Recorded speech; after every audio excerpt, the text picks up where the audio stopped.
At some point, you have to commit pen to paper, code to computer. You just have to put a stake in the ground and try something and put yourself out there.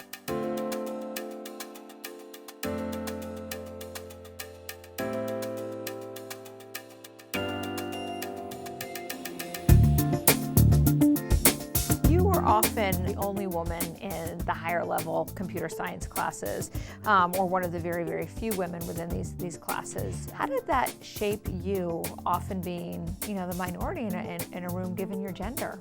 I didn't love it, but I was also okay with it. And I learned to not think about how I was different. In many situations growing up, I was the only immigrant, or I was the only Chinese American in a room or in my school. And I learned to either not notice or to embrace it as a positive, and to use it to bring something new and different and fresh to the group. And so I think that comfort with being different is so important for anyone who wants to disrupt, right? Because the whole idea is to not conform to what everyone else is already doing. I was 4 when my parents, my brother and me came from Hong Kong to the US. And so just seeing how every day, to this day, they're hustling for our family and trying to take care of our family really left an impression with me. Being an immigrant, seeing the struggles my parents went through, it just built this resilience in me from a very early age that has served me well as a founder. When did you first know that you had caught on to something something important, that there were some early successes and traction around what you guys were doing? Although I had these aspirations to someday start a company, I was actually really happy at my job at Salesforce.com when the idea for Hearsay came about. And it happened kind of in small steps. So first, I built an app. I built a third-party app that integrates Facebook and Salesforce. It's called Faceforce. And it was just kind of this fun side project I did.